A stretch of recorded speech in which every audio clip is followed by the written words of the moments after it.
Bismillahirrahmanirrahim. Alhamdulillahi rabbil alamin. Alhamdulillahilladzi hadana lihadza wa ma kunna linahtadiya laula an hadana Allah. Asyhadu an la ilaha illallah wahdahu la syarika lah. Wa asyhadu anna sayyidana wa nabiyyana Muhammadan abduhu wa rasuluh. Allahumma salli wa sallim wa barik ala abdika wa rasulika Muhammad wa ala alihi wa sahbihi wa man walah, amma ba'du. Muslimin dan muslimat, para pelajar sekalian, Assalamualaikum warahmatullahi wabarakatuh. Alhamdulillah, kita panjatkan kesyukuran kepada Allah Azza wa Jalla kerana pada pagi ini 20 Oktober 2021 kita dapat teruskan pengajian kita dalam tafsir Al-Quran surah Luqman. Suratul Luqman, surah yang ke-31, juzuk yang ke-21.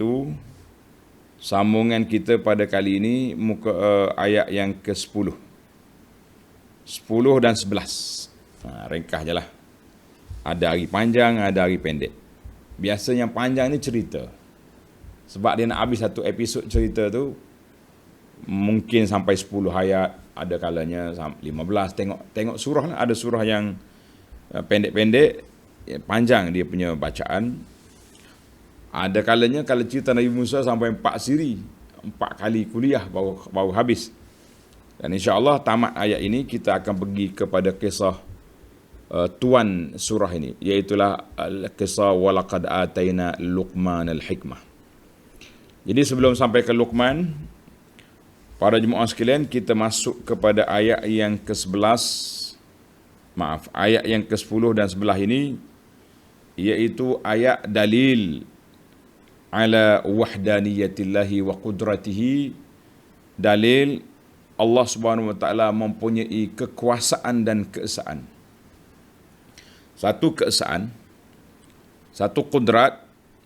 Yang ketiga, bada'i hikmatihi, sangat teliti, sangat indah susun atur yang Allah Subhanahu wa taala susun dalam alam ini.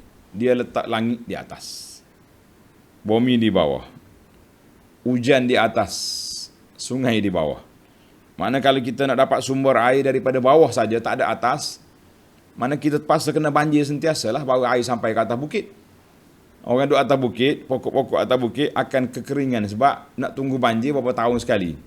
Ada orang kata 100 tahun sekali, ada kata 50 tahun.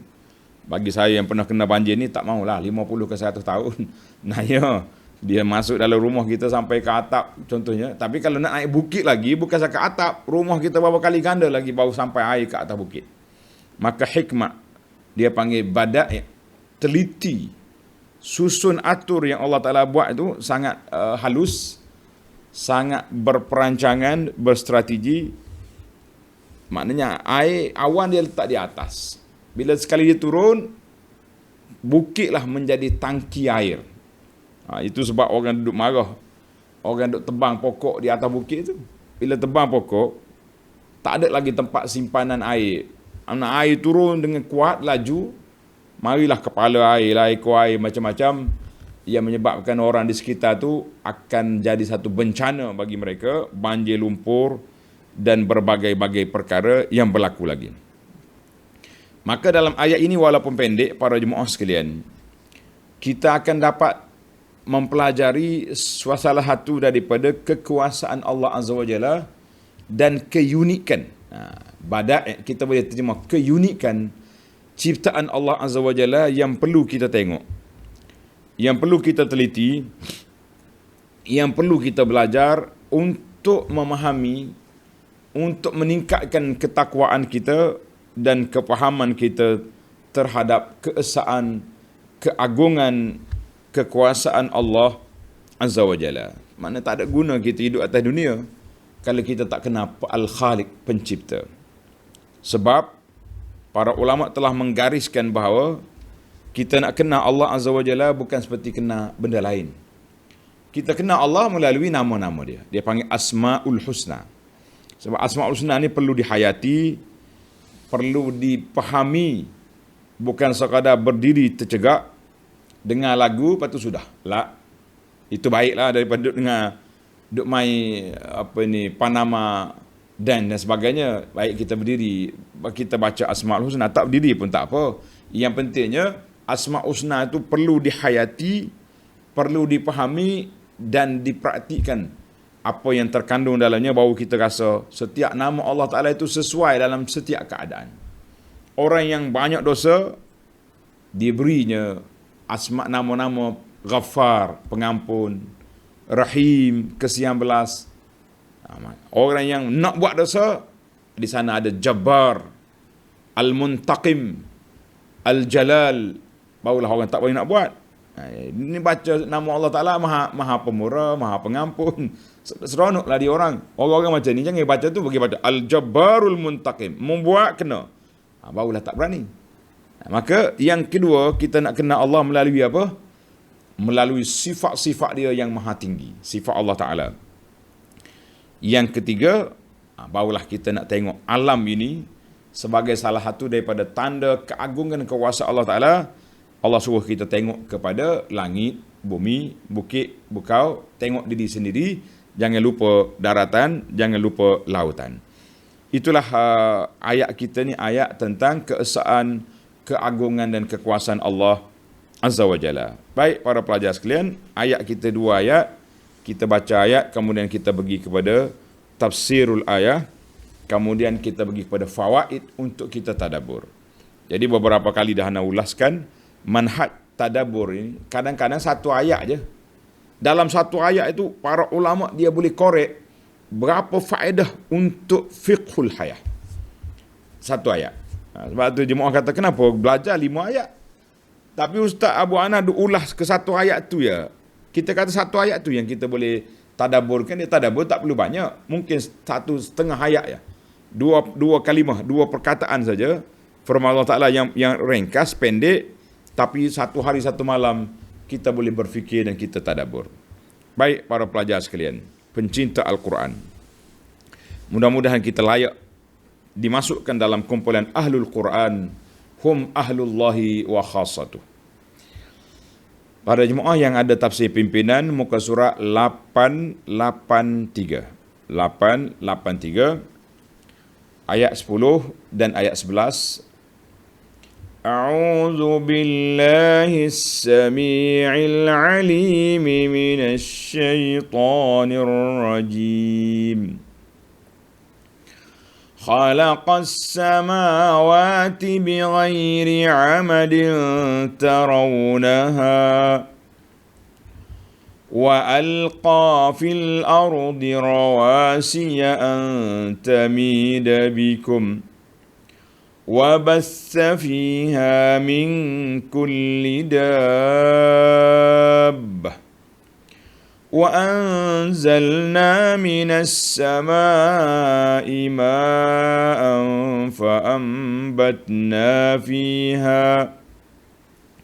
فأنبتنا فيها من كل زوج كريم هذا خلق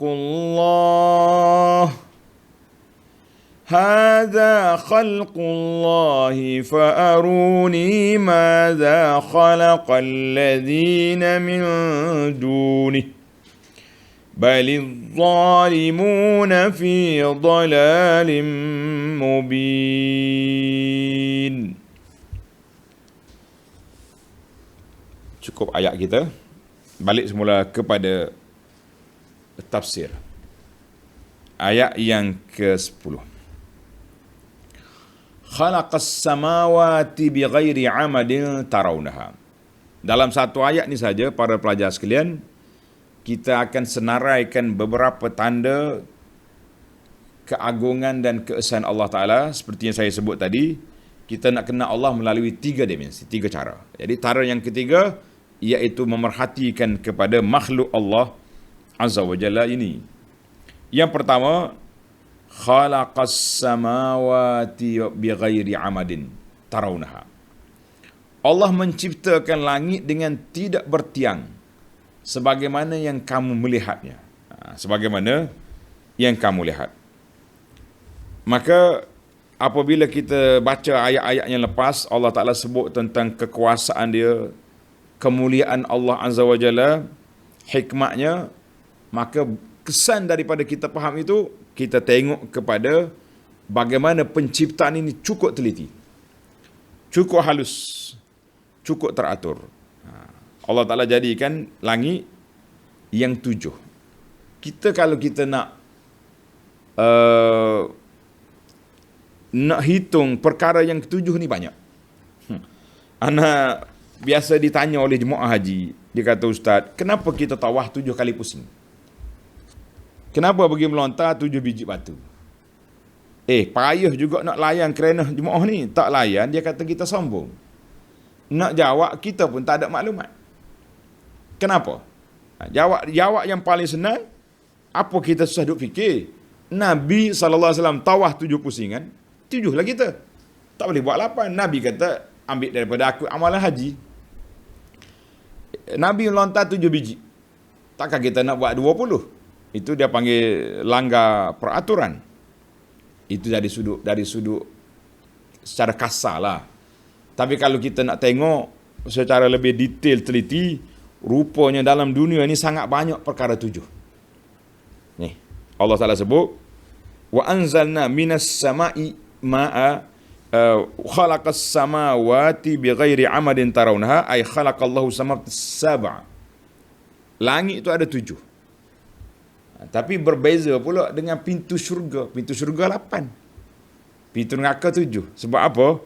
Itu nak menunjukkan rahmat Allah Ta'ala lebih luas daripada kemurkaan. Dia bagi pintu syurga 8. Bumi 7 lapis juga. Jadi bumi 7. Langit 7. Hari 7. Kita pun cuba menyenaraikan perkara-perkara 7 supaya orang bertanya tadi tak terus bertanya. Saya kata kalau di Malaysia, kedai 7 pun ada juga. Tuan-tuan tahu tak kedai 7 apa benda? Kita ni kalau nak main 7, banyak benda 7. Kedai 7. Kalau di Kelantan ni, di Tumpak tu, pantai 7 pun ada juga. Kita jadi akhir kali orang bertanya balik gitu ya. Oh, banyak benda 7 Ustaz, baliklah. Kita ada benda bolehlah nak korek-korek. Tapi ada kalanya, kalau kita korek pun tak jumpa cari juga yang betul-betul jawapan. Sebab tu, benda-benda pelik macam ni, jangan cuba mencari. Jangan cuba mengkorek. Kalau awak jumpa dengan geng-geng makrifat tarekat ni, dia punya pusing, perangkat kita dengar ajaran sah. Ustaz syariat mana tahu 7-7 ni, dia tahu baca Quran je. Kami yang tahu. Yang pertama tu apa benda? Ni, dia punya pembahagian 7 ni. Dalam anggota kita ni, akhir sekali Allah, di mana Tuhan? Sini. Akhir kali, dia tu Tuhan tu dia. Dia panggil wahdatul wujud. Hati-hati dengan perangkat syaitan. Syaitan tidak lalu ikut lorong no entry. Syaitan dia akan lalu lorong yang dibenarkan. Maka setiap orang dia akan masuk.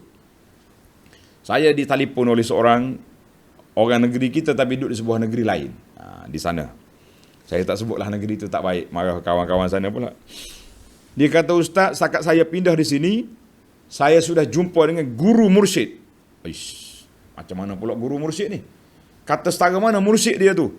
Mursyid dia ni saya sudah setahun tak solat. Orang belajar guru mursyid mau kuat ibadat. Dulu malas solat sunat. Sekarang ni kolak 50 rakaat ke satu hari. Ini langsung tak solat. Fardu pun tak. Tak. Sebab apa? Sebab tuan guru tu cakap, selagi belum kenal diri, kita belum kenal Allah. Dia baca hadis palsu. Man arafa nafsahu faqad arafa rabbahu. Habis? Awak tak kenal diri ke tak solat? Tak kenal lagi ni. Kata, kau nama apa? Dia sebut nama. Adalah saya save nama dia dalam telefon. Bini awak nama apa? Sekian. Anak? Kata tak kenal apa. Orang tak kenal ni tak tahu kain, pakai kain, tak pakai kain. Tu orang tak kenal. Orang tu baru tak pernah solat. Yang duduk di hospital sakitri tu. Yang tak tahu pakai kain ke tidak. Itu betul tak kenal diri. Tapi kalau tahu awak nama apa, nombor handphone awak boleh ingat, solat. Panjanglah kita ceramah, rupa-rupanya dia terperangkap dengan geng makrifat ajaran sesat, yang tak perlu solat, sebab apa? Belum kenal diri. Agak-agak bila nak kenal? Tak tahulah, dia kata sekarang ni baru belajar huruf alif ba baru. Nak sampai ke ya tu, awak je mati dulu kau. Dia punya perangkap syaitan ni main, bahaya tuan-tuan. Sebab itulah jangan duk tanya benda pelik-pelik rahsia Allah SWT ni kenapa 7 lama ni. Akhir kali kita terperangkap dengan geng ni. Bila perangkap dengan puak ni, kita jadi kebingungan. Sebab itulah anak jumpa dengan seorang pengkagum kitab tasawuf. Dia kata tok guru dia kalau mengajar sampai kita tak faham. Kita kata mana boleh. Orang belajar sampai peringkat profesor. Nak beri kepahaman kepada orang. Pedagogi lah apa benda istilah yang dibuat. Kita yang belajar ni kepeningan juga nak pedagogi apa gogi mari. Tak boleh itu istilah, jangan marah. Tapi kalau peringkat nak kenal Tuhan sampai kita belajar tak faham, ni apa dia punya pedagogi mana yang kita guna ni? Jadi kita kena ingat tak ada Nabi kita sallallahu alaihi wasallam setiap kali dia ajar orang, dia akan ulang sampai 3 kali. Satu-satu kalimah diulang 3 kali. Kenapa? Supaya orang yang dengar tu betul-betul boleh faham. Nabi tak nak keluar daripada majlis dia dengan tak faham. Baiklah para pelajar sekalian, itu ayat yang pertama kita nak tadabbur, kita perhati. Khalaqas samawati bighairi amadin tarawnaha, yang kamu tak tengok pun dia punya tiang. Siapa dia tengok tiang langit? Bisa kalau dia tengok. Tapi orang kata kaki langit ada. Ramai orang cakap nak tengok kaki langit. Nak, pergi mana? Pergi tepi pantai. Pantai ni kita tengok ujung, nampak langit turun bawah tu. Itu kaki langit. Kau pergilah cari. Berapa dia punya kaki? Pergi kaya nak. Naik boot pergi. Tak jumpa sebab dia tak ada kaki. Cuma bayangan kita tu macam ada kaki. Allah Ta'ala kata, tak ada tiang. Kalau ada tiang, macam mana kita nak berjalan? Jawabnya banyak aksiden atas kapal terbang atas jalan atas langit. Sebab duduk langgar tiang langit. Ini masalah. Jadi Allah Ta'ala kata, tak ada tiang lah. Jangan duduk cari pasal. Allah Ta'ala sebut di sini tarawunaha. Sebab apa? Kalau langit perlu kepada tiang, dia perlu kepada tapak. Kau nak buat tapak kat mana? Atas bumi. Atas bumi ke atas mana dia punya kedudukan? Ini masalah panjang dia punya masalah. Maka nak tiang kena ada tapak. Nak tapak nak letak di mana? Kemudian nak pacak banyak mana naik. Maka kata di ulama tafsir, watasalsala ila mana lihayah. Dia berpusing sampai tak habis. Nak tiang ada tapak, nak pacak tapak nak kepada tiang. Akhir sekali tiang tapak macam cerita ayam dengan telur. Sampai hari ni perdebatan ayam dengan telur belum selesai lagi. Kalau kita duduk di sini 3 hari 3 malam kita debat. Saya kata ayam dulu, awak kata telur dulu. Tak habis. Sampai kiamat dah kita ni. Ayam dulu ke telur dulu? Tulis je soalan, jangan jawab. Jawab tak sudah. Kita kata, mesti ayam dulu. Ayam tu mari daripada telur. Mesti telur dulu. Telur mari daripada ayam. Mesti ayam dulu. Engkau duduklah situ, aku nak balik. Tak ada cerita kita. Sebab itulah kita kata, tak usah duduk bahas benda yang tak perlu dibahas. Yang perlu kita kajinya, iaitulah bagaimana nak memahami langit itu ada Tuhan, ada pencipta. Baik, itu yang pertama. Tuhan letak nombor yang kedua. Wa alqa fil ardi rawasiya an tamida bikum. Yang kedua, dan Allah mengadakan di bumi gunung ganang yang menetapnya supaya bumi itu tidak mengayun-hayunkan kamu. Tidak menghayun, tidak bergoyang. Allahu Akbar. Semalam ada pelajar kita, student kita di Mesir, dia kata dia ingat katil dia nak patah. Dia punya katil tempat dia tidur macam patah atau kawan mari goyang nak kejut subuh ke apa.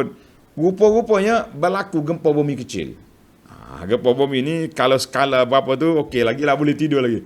Lebih sikit ranak habis bangunan. Ini kita kena tengok. Maka Allah SWT ciptakan bumi itu ada bukit bukau.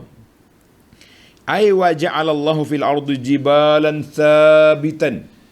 Allah jadikan di atas bukit itu, di atas bumi itu bukit yang kukuh, yang teguh. Supaya apa? Li'alla tatamayalal ardu wa tattariba bikum. Supaya tidak bergoyang. Bumi itu tak goyang dengan sebab ada bukit. Hari ni bukit yang ada pakak gi potong, pakak gi belah. Nanti bergoyang lah. Kita kata jangan marah. Macam di Mekah tu orang duduk belah bukit Bukit Safa, sekarang ni bukit sebelah Safa tu nama dia Jabal Khandamah. Orang duk marah, kenapa dia korek-korek bukit? Kata biar. Sebab salah satu riwayat yang mengatakan dabbatul ard. Salah satu tanda kiamat besar akan keluar binatang dalam bumi. Jadi ulama tafsir kata dabbatul ard ini keluar di sekitar Safar itu. Bukit Safa, bukit Jabal Abi Qubais. Jadi dia orang korek sekarang ni untuk nak buka ruang nanti kawan tu nak keluar. Tak boleh marah kita.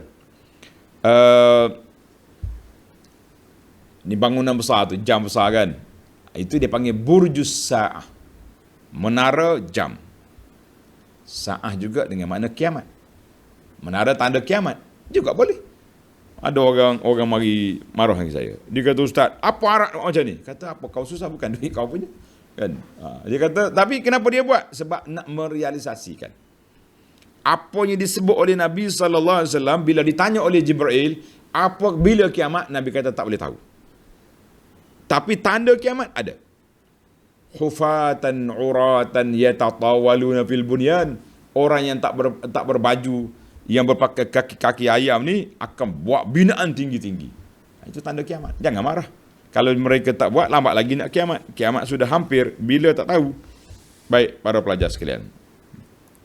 Cuma nasib kita hari ini, bukit-bukit itu tidak disyukuri.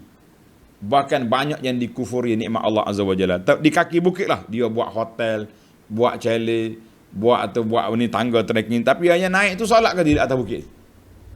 Sebab tu baru ni satu bukit di Malaysia ni, saya tak namakan bukit. Tuan-tuan tahu belaka. Nah, sebut cerita tahu dah. Kan berlaku gempa sikit. Runtuh orang duduk atas tu jatuh. Itu bukit tegur sikit je. Kau naik atas aku ya.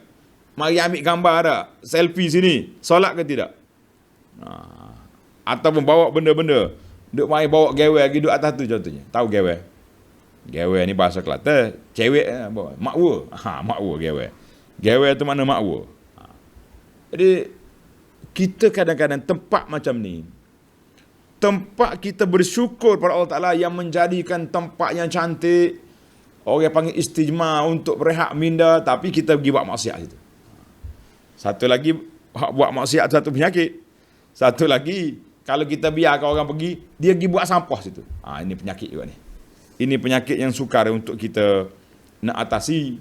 Bagaimana nak mengatasi tentang sampah sarap yang dibuat. Pihak kerajaan, jabatan, majlis, bandar pergi buat letak tong sampah. Baru ni satu tempat tu, sekali ngetuk sampah dia bakar. Masya Allah, suruh bakar sampah, bukan bakar tong sampah, dia pergi bangkat tong sampah. Nak kata apa? Baiklah. Yang ketiga, wa bassa fiha min kulli dabbah. Dan Allah biarkan padanya di atas muka bumi berbagai-bagai jenis hayawan. Farraqallahu fil ardi wa nasyara min kulli anwa'id dawab. Macam-macam jenis hayawan ada. Hayawan-hayawan kita nak tengok jenis apa. Yang kaki sikit ada, yang tak berkaki pun ada, yang kaki tinggi pun ada, kaki tak sama pun ada. Apa dia? Binatang yang kaki tak sama dengan tangan. Kalau lembu tak sama, sengit dia berjalan. Tapi ada hayawan memang Allah buat tak sama. Apa dia? Kangaroo. Kangaroo, kaki dia panjang, tangan dia pendek. Jalan lompat, dia ada poket untuk nak simpan anak dia. Kita kata, Masya Allah, tuan-tuan, ni, Allah Ta'ala nak suruh kita tengok ni. Dabah. Hayawan-hayawan di atas muka bumi ni, berapa jenis hayawan? Yang kita bimbangnya masalahnya kita tengok je hayawan ni ambil gambar ni, geng-geng yang duk ambil gambar yang kita tengok pelik-pelik tu, National Geographic. Banyak kan dia punya cerita pelik-pelik hayawan. Sepatutnya pun ni hari-hari masuk Islam ni, sebab dia tengok kepada keunikan badak peliknya hayawan yang Allah Ta'ala buat. Tapi apa boleh buat? Dia pergi tengok dengan kamera, dia tak tengok dengan hati, yang menyebabkan mereka tidak beriman. Allahul Musta'an. Baiklah, hayawan banyak jenis. kadang-kadang hayawan duduk dalam air yang sama, air laut ke air sungai, tapi bentuk lain-lain.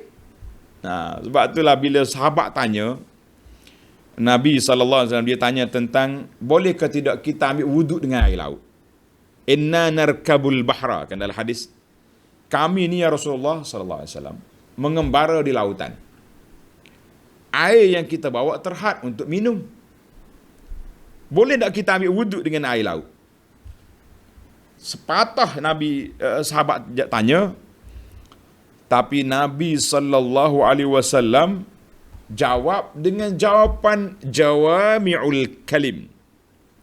Para pelajar kita tulis, di antara mukjizat Nabi, Allah SWT anugerahkan pada baginda jawami'ul kalim. Cakap pendek, makna dia panjang. Kita cakap panjang, makna tak ada kadang-kadang. Tak? Ada orang pergi dengar ceramah 1 jam ustaz kuliah. Bila balik, bini tanya, bang, ustaz cakap apa tadi? Oh, macam-macam. Iyalah, macam-macam cerita lah sikit. Dia pun fikir-fikir, tak keluar idea apa yang ustaz cakap tadi. Rupanya dia tidur dalam kuliah. Nak kata apa? Ramai macam ni. Ataupun dia berbual dalam kuliah. Sebab itulah ana tak suka pelajar-pelajar yang ikut walaupun secara online, duk berbual di ruang komen tu. Jangan. Tak payah. Duk berjual ke, duk cakap. Ya, kalau nak catat yang kita kuliah ni, tak apalah. Mungkin pelajar yang masuk kemudian tu dia tak sempat, dia boleh baca kat situ. Tapi kalau nak buah-buah, nak tukar-tukar menu ke, nak tukar telefon duk cari menantu kat situ, lah, bukan tempat dia. Tunggu dulu. Nanti habis, apalagi kalau scammer mari duk minta derma hari-hari. Macam-macam dia ni dah. Admin kata kita belok hari ni, esok dia keluar balik. Rupa-rupa scammer ni, dia punya alim dia dalam bidang ini, orang nak belok dia tak boleh. Pakar dia bidang ni. Yang dia malahnya, kerja cari duit je malas. Kerja minta duit pandai. Ni macam-macam dia punya atas dunia yang kita tengok. Baik. Berapa dah kita? Langit, bumi, bukit bukau, hayawan. Yang keempat. Tuan-tuan para pelajar kena letak nombor. Barulah sistematik kita nampak. Al-Quran dia mukjizat, dia tak ada nombor. Apa yang kita sebut tadi, cakapan Nabi belum jawab lagi kan. Dia panggil jawami'ul kalim, cakap pendek makna dia panjang. Nabi jawab sepatutnya, at-tuhuru ma'uhu, al-hillu maitatuhu. Airnya bersih, maknanya bukan sakat minum, bukan sakat ambil wuduk. Kalau kamu nak minum pun boleh. Kalau nak buat masak boleh. Nak mandi boleh. Apa lagi? Apa saja boleh. At-tuhuru ma'u, mana air itu bersih, dan al-hillu maitatuhu, bangkai hayawan dia halal. Anjing laut halal. Asal ke benda dari laut, jangan beracun sudah. Halal. Itu dia panggil. Cuma ulama bincang tentang hayawan yang berbisa. Bagaimana seperti barmai, hayawan yang hidup dua alam. Dalam air hidup, atas darat hidup. Itu panjanglah cerita. Sebab tu baru ni anak kuliah satu tajuk. Kebetulan dalam kitab menyebut tentang buaya. Buaya ni boleh makan ke tidak? Panjang pula perbahasan. Saya tak nak buka perbahasan pagi ni. Tuan-tuan tengok dalam video kita yang lama, tajuk dia hukum makan buaya. Sebab kan ada orang makan buaya ni. Dia BBQ buaya, jangan main. Mati kawan tu. Yang keempat, wa anzalna minas samaa'i maa'a, dan kami menurunkan hujan dari langit. Ini yang kita kata ni, kerja fungsi hujan dari langit. Kenapa? Sebab senang, dia letak atas bukit terus simpan. Kalau kau gondolkan bukit jadi banjir. Sebab apa? Sebab air turun, tak ada tempat dia nak break. Sap turun. Tu yang jadi kepala air tu dari mana? Sekarang ni kita yang takut kita nak pergi tempat peranginan, tempat air terjun ni, dibimbangi kepala air datang. Sebab dia berkumpul. Dia kumpul atas bukit tu, kumpul. Kan dia ada batas tu. Takdir Allah SWT terjadi, hari ni nak pecah, dia punya benteng, senangnya air tu terbit sikit turun, pecah, Dia punya turun. Dia kuat laju tu. Saya tak tahu Jabatan Parit Tali Air ada buat tak kajian berapa kelajuan air, kepala air tu turun, berapa kilometer satu minit dia punya kelajuan air tu. Perlu juga dikaji kan. Baiklah para maksudnya kita kaji untuk apa? Untuk nak tengok keagungan Allah Azza wa Jalla. Hasil daripada air, hasil daripada hujan yang Allah Ta'ala turunkan itu apa jadi? فَأَنْبَتْنَا فِيهَا مِنْ كُلِّ زَوْجٍ كَرِيمٍ. Allahu Akbar. Lalu kami tumbuhkan di bumi berbagai-bagai jenis tanaman yang memberi banyak manfaat. Kalau kita masuk ke hujan, satu mukjizat, suatu tanda. Hujan, satu tanda. Tuan-tuan dan puan-puan, nak boleh ke hujan, kita kena tengok kepada awan dulu. Awan dia boleh kandung air dalam dia, berak tu. Berak. Air hujan ni bukan satu yang air, tapi awan tu boleh duduk. Awan tu dengar kata pula tu. Malaikat yang tolak dia pergi sana, bawa sini. Kan dalam hadis yang Nabi kita salah cerita tentang seorang yang duduk berjalan, tiba-tiba dia tengok awan besar atas kepala dia. Ingat nak hujan sini. Dia dengar suara arahan dalam awan tu, bawa isqi zar'a fulan. Bawa air ni ke kebun orang depan tu. Jangan turun sini. Dia pun ikut awan. Ikut sampai turun hujan. Bila turun hujan, dia tengok seorang pakcik duk cangkuk, duk bataskan air kan. Atas air, ataupun dia buat tali air supaya masuk dalam kebun-kebun dia tu. Dia pun tanya, "Anta fulan?" Dia kata, "Na'am." "Macam mana kau tahu nama aku?" Tak kenal. Bukan zaman dulu bukan ada Facebook. Sekarang ni kalau kita tak kenal pun tengok muka ni, muka ni macam dalam Facebook kan. Dia kata, "Aku dengar suara kau disebut oleh dalam awan. Isqi zar'a fulan." Disebut nama kau. Apa rahsia sampai malaikat bawa air bajik ni ke kebun awak? Apa rahsia? Dia jemaah kita ni kalau tanya bab rahsia suka lalu. Mengkorek rahsia-rahsia gini hikmah dibenarkan. Mengorek rahsia orang, lah. Kita dah belajar baru ni kan, dalam hadis man satara musliman satarahullah. Siapa dia tutup keaiban orang Islam, Allah Ta'ala tutup keaiban kita dunia dan akhirat. Kita ni suka korek keaiban orang. Itu yang jadi masalah, timbul macam-macam huru-hara atas dunia. Korek sana, korek sini. Maka dia kata, tak ada apa aku. Hasil daripada bumi ni, aku bagi 3. Bagi 3. Yang pertama, aku makan. Yang kedua, aku sedekah. Yang ketiga, hantar balik ke bumi. Buat benih. Masya Allah, dia bagi 3. Bagi 3. Makan, sedekah, hantar balik ke bumi. Kita bagi berapa agak-agak kalau kita dapat. Kan? Allahu Akbar. Dia katanya tai belaka, tak ninggal belaka dah.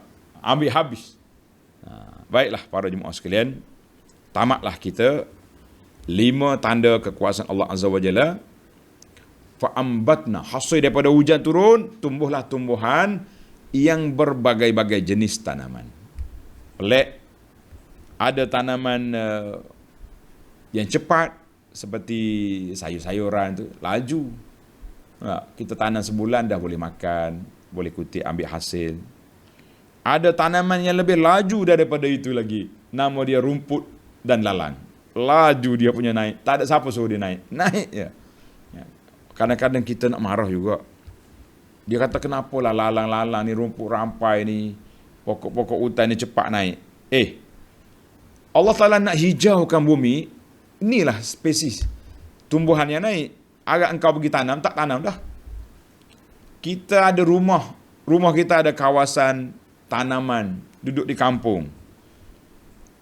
Tapi cangkul belum beli lagi. Kau beli apa? Beli basikal. Pusing sana, pusing sini. Duduk Kuala Gerai ni pergi naik basikal sampai Gunung Stung. Apa kerjaan? Ustaz, sehat, mau berpeluh. Nak peluh, bawa cangkul pergi tanam ubi belakang rumah. Peluh ke tak peluh?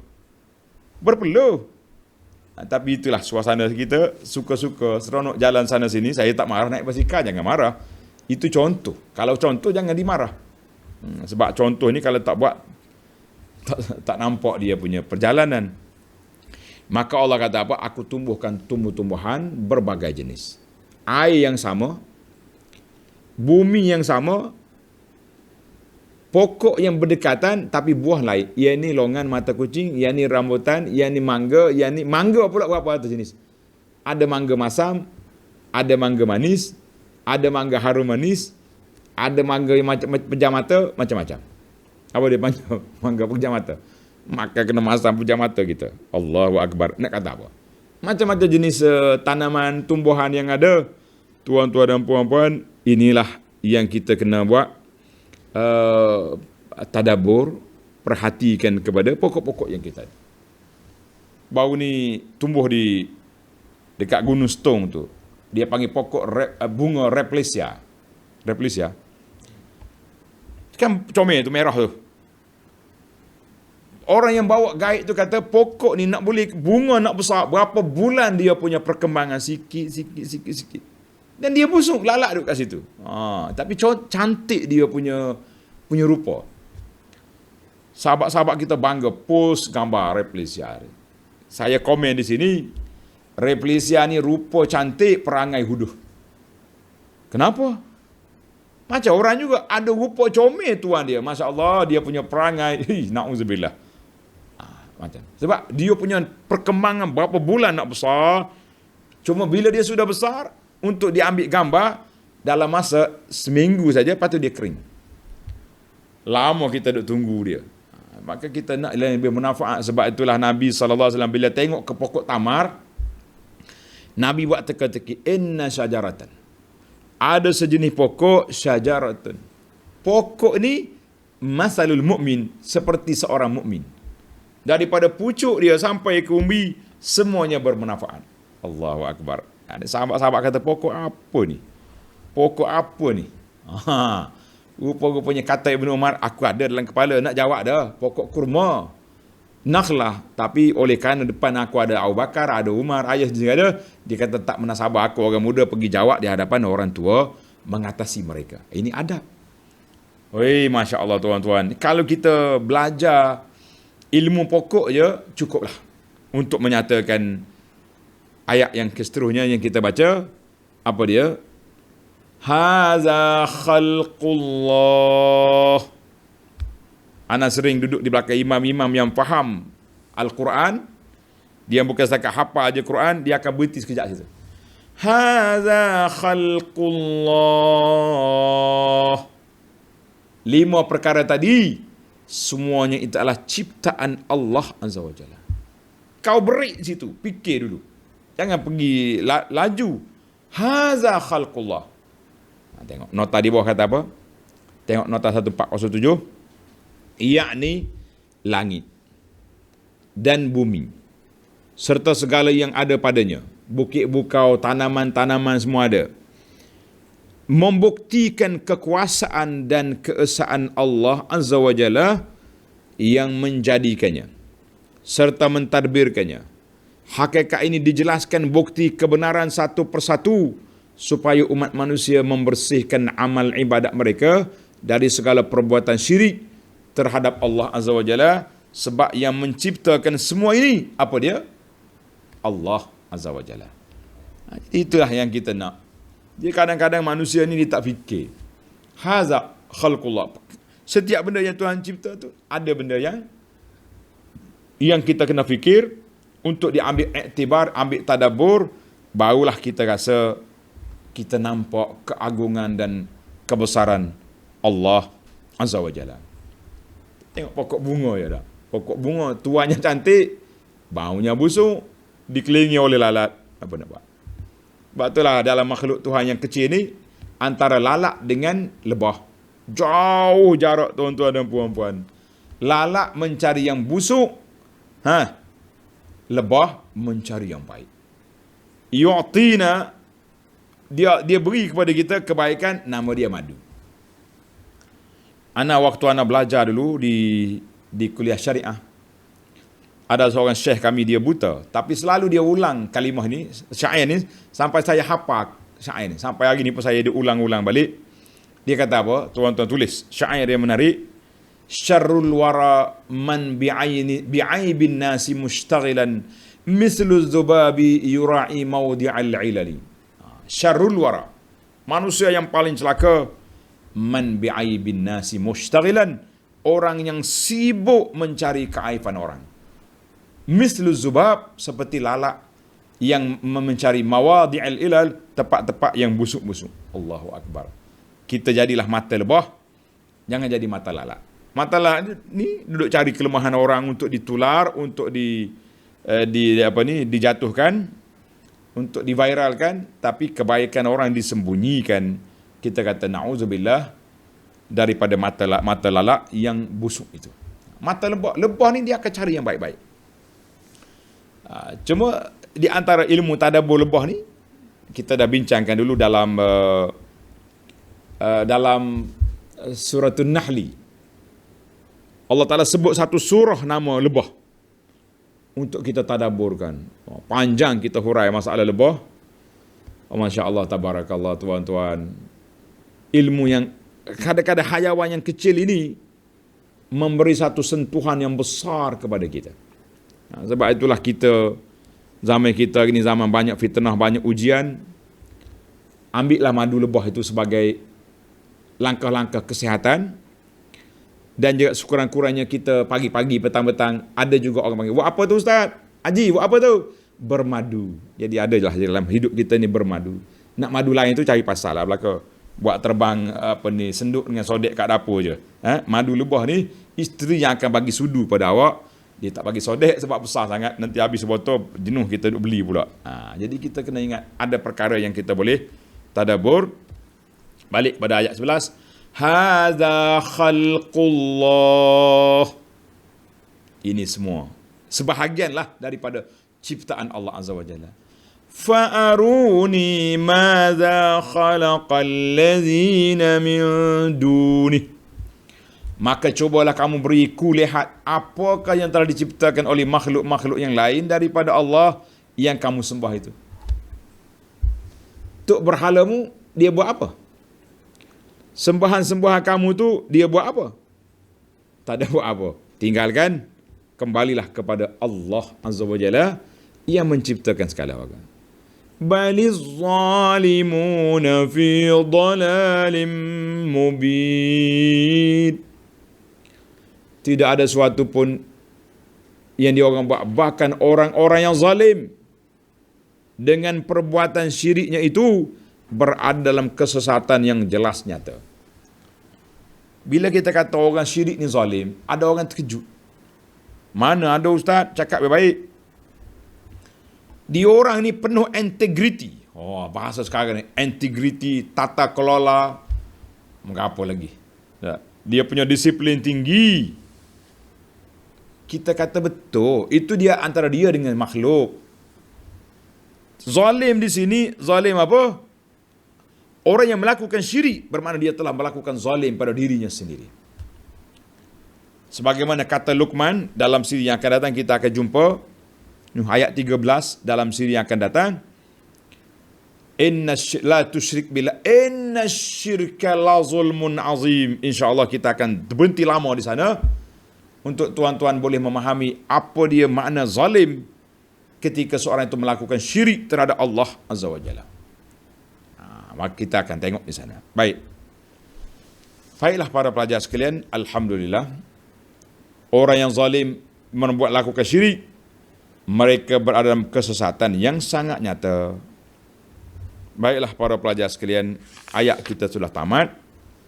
Sekarang ni kita mencari, mengorek 10 faedah.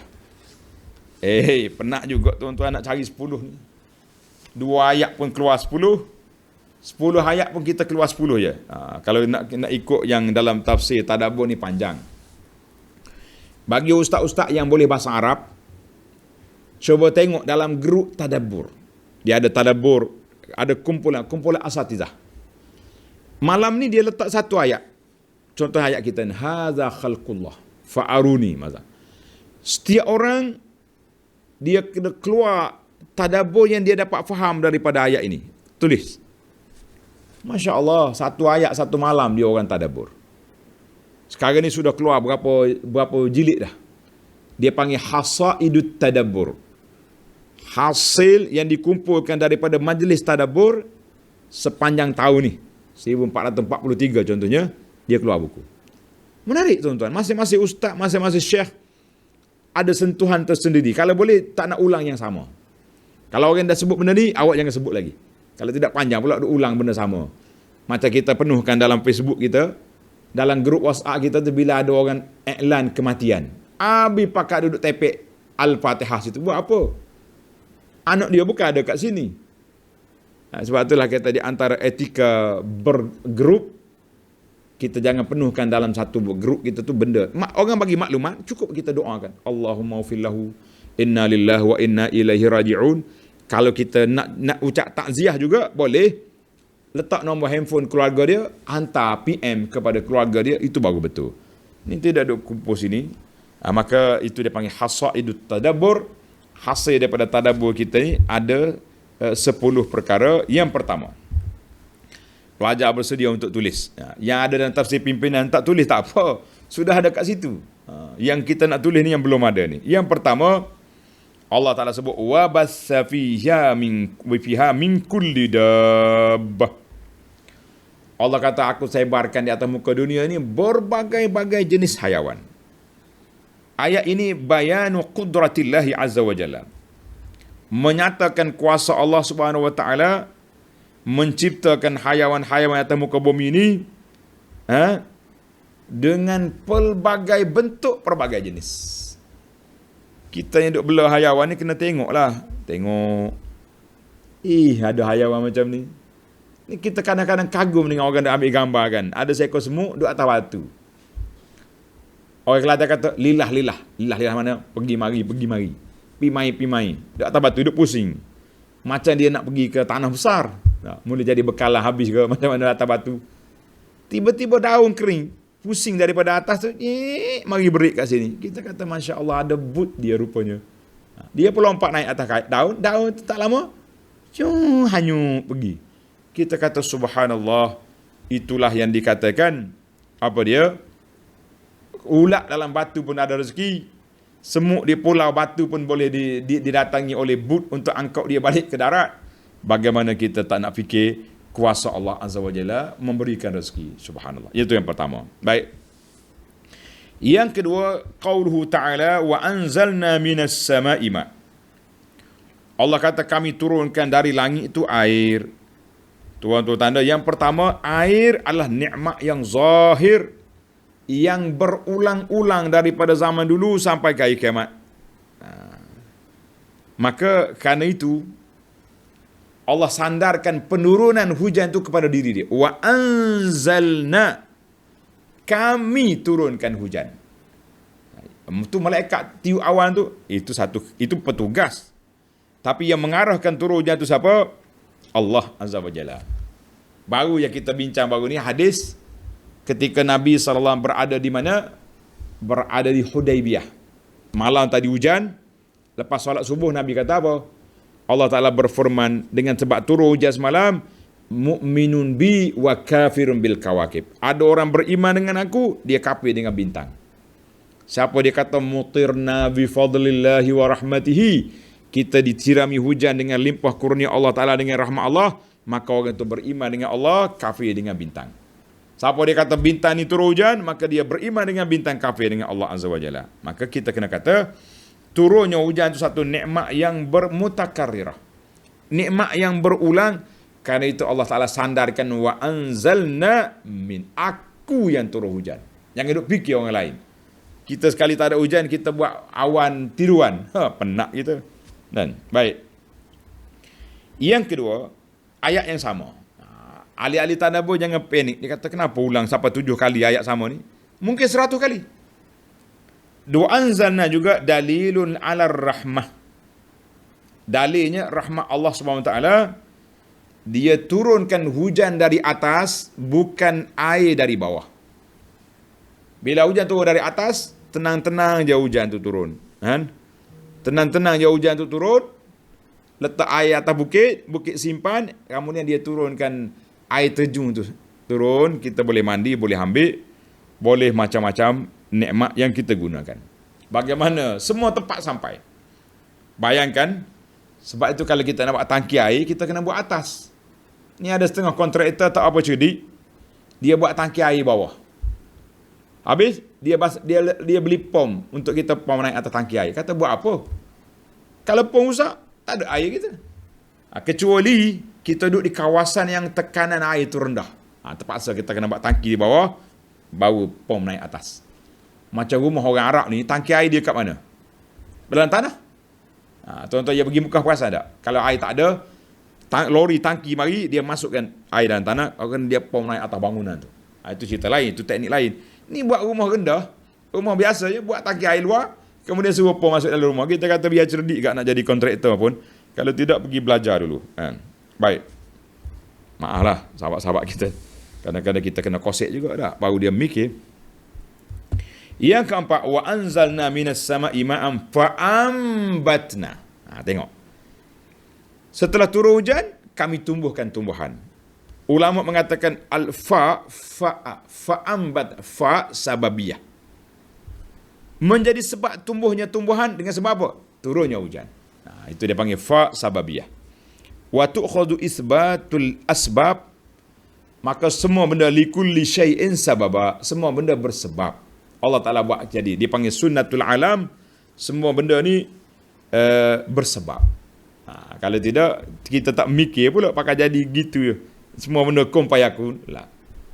Yang kelima, fa'ambatna fiha min kulli zawjin karim. Tengok Allah Ta'ala buat. Kami jadikan setiap pokok itu ada pasangan dia karim, yang banyak manfaat. Allahu Akbar, karim. Min kulli sinfin. Setiap jenis pokok itu ada jenis dia yang memberi manfaat, macam-macam ada. Ada pokok batang tinggi. Ada pokok dia punya rendah, duduk atas bumi. Macam-macam. Yang peliknya, pokok kelapa. Pokok kelapa ni orang tak makan batang. Dia makan buah. Buah nyo tu. Orang Kelantan kata buah nyo. Kenapa Tuhan buat tinggi sampai kena beruk, kena naik? Kenapa? Patut nyo ni, pokok nyo ni yang banyak dia punya dahan. Senang kan kita nak ambil, nak menyayur, nak buat sayur lemak. Ya. Paik pulah, ambil. Ni kena jolok atas naik tinggi. Kenapa? Saya suruh Tuhan fikir ya. Besok jawab. InsyaAllah. Kalau semua saya nak jawab, penat ya juga macam tu kan. Jadi sama-sama kita fikir, baru lama dia tadabbur. Kenapa dia buat pokok kelapa yang kita nak makan buah dia duduk pucuk atas? Ada nak jawab tak? Kalau dah boleh jawab, boleh tulis. Sebab dia kalau semua bawah dekat bawah, tak sempat nak masak kita. Menalu budak ni, cantik buah ni. Nampak nyom muda sedap, perak pula. Akhir kali, apa yang tinggal kau nak masak? Tak ada dah. Semua orang kena pulah belaka. Jadi, sampai peringkat kita nak menyayur, terpaksa kena cari monyet yang naik. Pasal itulah kita kata, kita kalau tengok orang bawa monyet, orang Kelantan panggil beruk. Kalau tengok orang bawa beruk atas basikal ke atas motor, kita kena guna bahasa yang betul. Jangan kata beruk Pak Mat. Dengan Pak Mat beruk, lain dia punya makna. Kalau kata beruk Pak Mat, maknanya beruk itu kepunyaan Pak Mat. Tapi kalau awak tukar ayat Pak Mat beruk, jawabnya berambak. Baik. Ini dia panggil, setiap batang pokok ada rahsia tersendiri.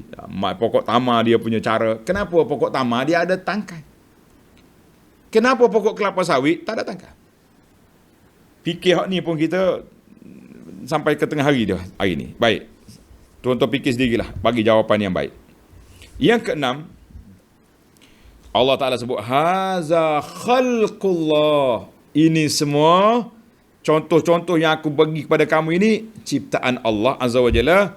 Jawabnya ini dalil tauhid ar-rububiyah. Orang kafir dia percaya semua benda yang dibuat atas dunia ni di bawah Allah yang ciptakan. Jadi kalau kamu percaya kepada penciptaan Allah, kenapa kamu tolak tauhid uluhiyah, keesaan, ketuhanan Allah Azza wa Jalla? Itu dipanggil Dari sudut hujah dia panggil hujah ilzami. Kalau mu terima ni, terima je ni. Mu terima Tuhan mencipta langit dan bumi. Kenapa kamu tak terima sebagai Tuhan saja yang berhak disembah dan dipuji? Kita dah belajarkan, dia panggil ilmu mujadalah, dia panggil ilmu untuk berbincang atau berdebat. Baik, yang ketujuh, hadza khalqullah fa'aruni madza khalaqal ladzina min dunih falillahi ma ahla hadzal lafza wa aujazahu.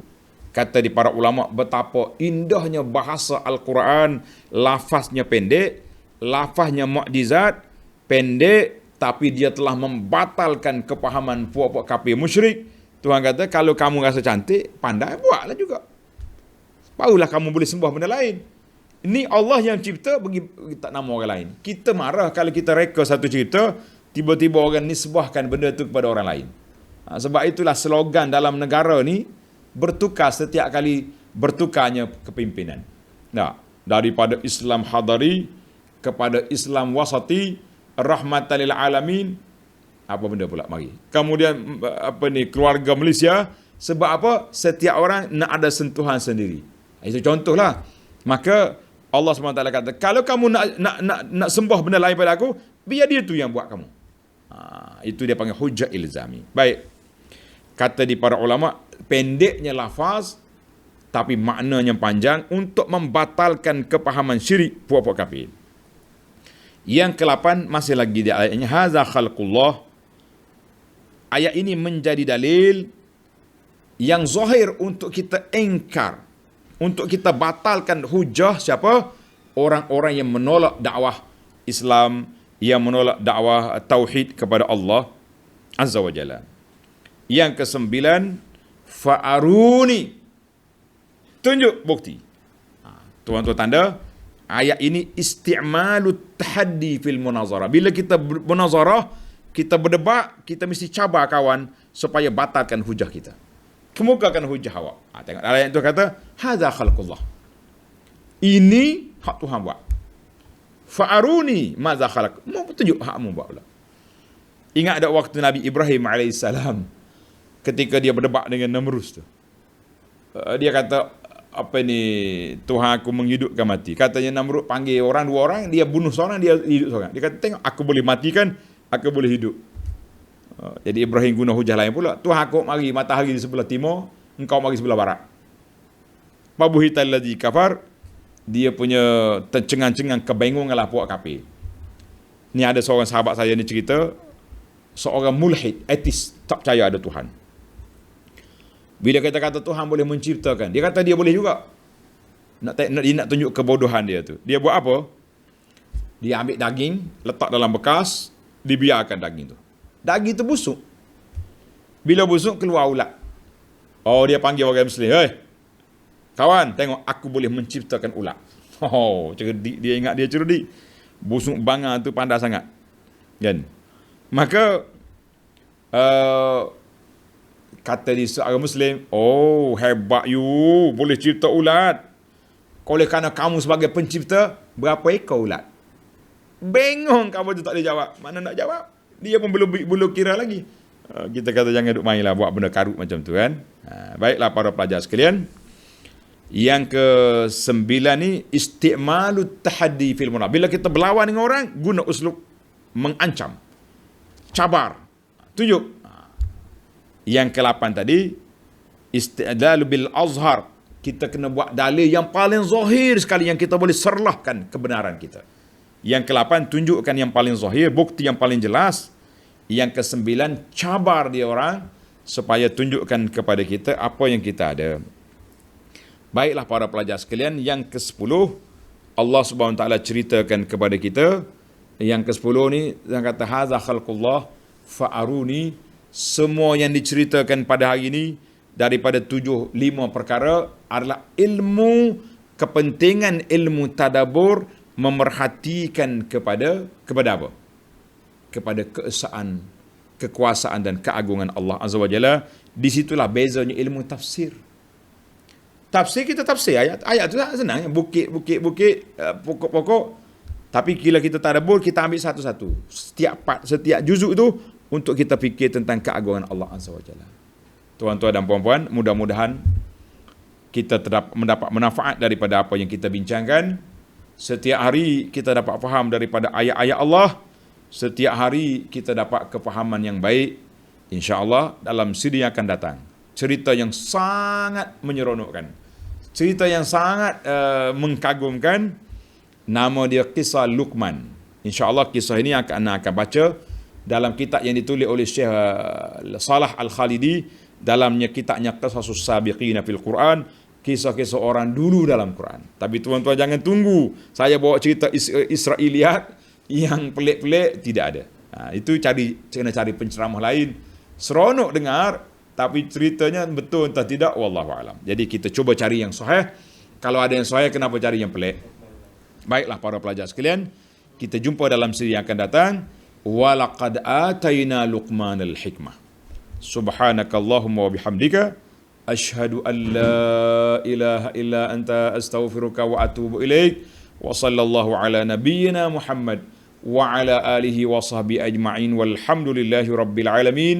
Wassalamu alaikum warahmatullahi wabarakatuh.